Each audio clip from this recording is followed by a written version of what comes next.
요한복음 19장 38절에서 42절의 말씀을 함께 묵상하도록 하겠습니다. 38절에서 42절의 말씀을 한 절씩 교독하시고 마지막 절 42절은 함께 읽습니다. 아리마대 사람 요셉은 예수의 제자이나 유대인이 두려워 그것을 숨기더니 이일 후에 빌라도에게 예수의 시체를 가져가기를 구하매 빌라도가 허락하는지라. 이에 가서 예수의 시체를 가져가니라. 일찍이 예수께 밤에 찾아왔던 니고데모도 몰약과 침향 섞은 것을 100리터쯤 가지고 온지라. 이에 예수의 시체를 가져다가 유대인의 장례 법대로 그 향품과 함께 세마포로 쌌더라.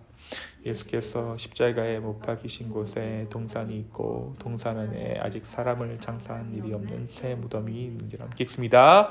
이날은 유대인의 준비일이요 또 무덤이 가까운 고로 예수를 거기 두니라. 아멘. 오늘 요한복음 19장 38절에서 이 42절 이 본문에는 두 사람이 소개되고 있습니다. 오늘 본문에 등장하는 이 두 사람은 예수님을 장사 지냈던 사람들이에요. 그러면 장사 지냈다라는 것이 어떤 의미입니까? 예수님께서 실제로 돌아가셨다라는 거예요. 예수님께서 인간의 몸을 이 땅에 입고 이 땅에 오셔서 실제로 죽으셨고 그가 무덤 가운데 갇히셨다. 다시 말해 예수 그리스도를 장사했다라는 것은 또 다른 부활의 증거, 부활의 증인이 되는 것입니다. 그런데 이 오늘 말씀이 소개하는 예수 그리스도를 장사 지냈던 사람들의 독특한 이력들이 있습니다. 오늘 말씀이 독특한 이력들을 소개하고 있어요. 이 아리마대 사람 요셉은 어떠한 사람이었습니까? 예수님의 제자였죠. 그렇지만 유대인들의 시선이 두려워서 그 예수 그리스도의 제자였던 것을, 예수의 추종자였던 것을 숨겼던 사람입니다. 또한 니고데모는 어떤 사람입니까? 이 니고데모는 사람들의 눈을 피해서 밤중에 예수님을 찾아왔던 사람입니다. 이 두 사람 모두의 공통점은 타인의 눈을 의식하며 두려워하는 사람들이었다는 거예요. 그들의 신앙을 숨겼던 사람들입니다. 그들 모두 예수 그리스도께서 살아있을 당시에는 다른 사람들을 의식해서 예수님 앞에 제대로 나서지 못했던 사람들입니다. 그러나 이들이 변했습니다. 어떠한 사건 이후로 변했습니까? 그들이 예수 그리스도의 십자가 이후에 변했어요. 예수님께서 십자가에 돌아가시고 난 후 이들이 완전히 변화되었습니다. 이 아리마대 사람 요셉은 그는 부자였어요. 또 그는 존귀한 공회원이었습니다. 당시에 이 산헤드린 공회원이라고 하면 상당한 지위에 있던 사람이었죠. 어떻게 보면 사회적으로 더 이상 올라갈 곳이 없는 사람이었습니다. 그런 그가 예수 그리스도의 제자이며 다른 말씀에 보니까 하나님 나라를 기다리고 있었던 자라고 기록하고 있어요. 하지만 이 아리마대 사람 요셉처럼 공회원이었던 사람들, 사회적 지위가 높았던 사람들은 제자임을 공개적으로 드러내지 않았습니다. 왜냐하면 예수님을 따르던 자들은 그 당시 이단이다 혹은 유대 교도들로 하여금 정죄받았기 때문이에요. 그래서 그가 산헤드린 공회원으로서 일을 하기 위해서 웬만하면 자신이 예수 그리스도의 추종자라는 것을 밝히지 않았습니다. 그런데 예수 그리스도께서 십자가에서 처참하게 돌아가셨을 때 그의 심령 가운데 무언가 변화가 일어났어요. 그의 속사람이 깨어나기 시작합니다. 그리고 나서 사회적으로 높은 지위에 있던 그가 당시에 유일하게 할 수 있었던 일이 무엇이면 다른 예수의 제자들과는 달리 그는 빌라도를 만날 수 있었어요. 그래서 빌라도를 만나서 오늘 말씀에 어떻게 합니까? 예수님의 시체를 구합니다. 예수 그리스도의 시체를 내게 달라라고 빌라도에게 이야기하죠. 그리고 하나님께서 이 빌라도의 마음을 만지셨습니다.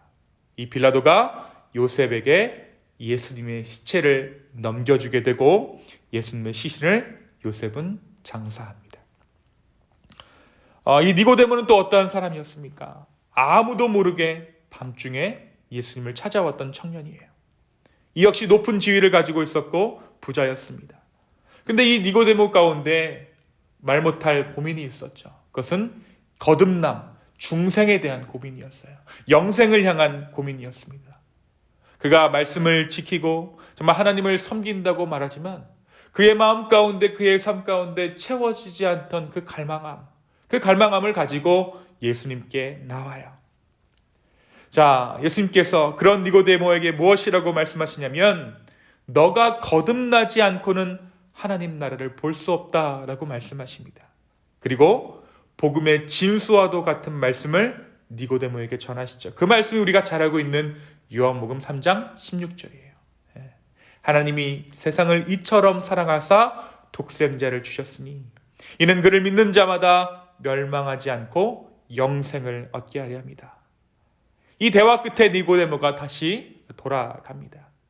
그리고 그 후에 그가 어떠한 삶을 살았는지 기록되어져 있지 않아요.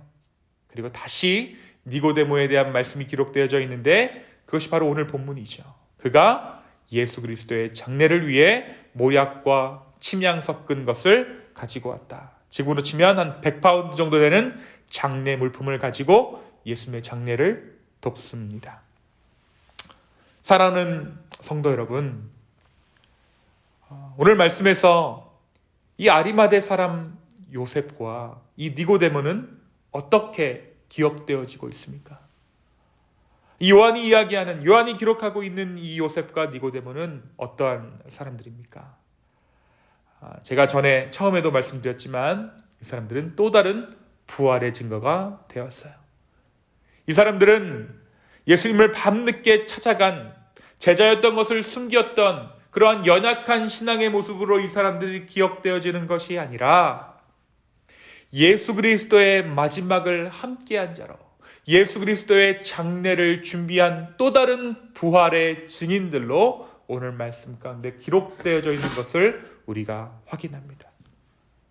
이들이 이렇게 기록되어질 수 있는, 이들이 이렇게 기억되어질 수 있는 이유가 무엇입니까? 다름 아닌 예수 그리스도의 십자가 때문이에요.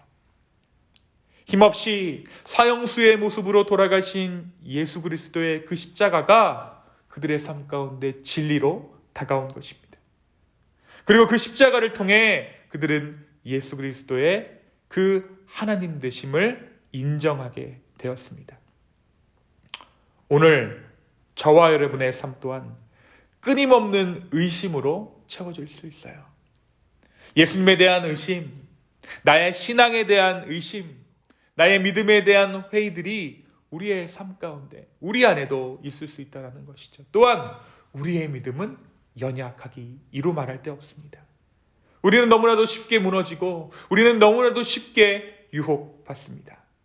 그러나 우리가 예수 그리스도의 십자가를 바라볼 때, 예수 그리스도의 십자가를 묵상할 때 그 십자가의 능력으로 말미암아 우리의 삶 또한 조금씩 변화를 겪게 될 줄로 믿습니다.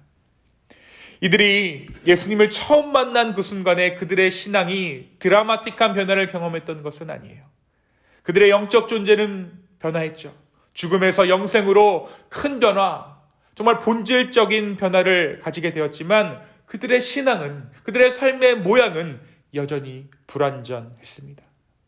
그러나 그들의 마음밭에 뿌려진 예수 그리스도의 복음은 그들에게 심기어져서 마침내 그 십자가의 그 순간에 열매 맺게 되었습니다. 그래서 오늘 말씀이 기록하고 있는 것처럼 이 땅에서의 마지막 사역을 담당하는 자들로 이들이 기록되어져 있어요. 사랑하는 성도 여러분, 이 복음의 씨앗이 지금 어디에 있습니까? 저와 여러분의 마음밭에, 저와 여러분의 삶 안에 지금 뿌려져 있습니다.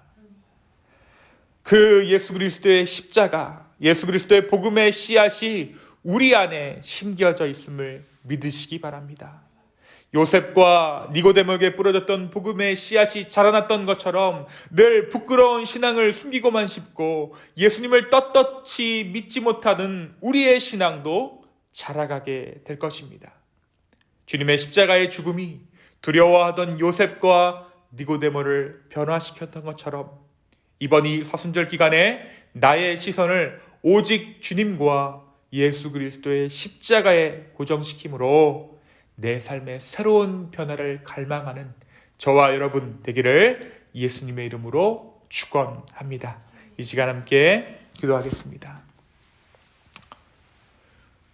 주님, 오늘 이 아침에 다시 한번 우리가 그리스도의 십자가를 바라보며 묵상합니다.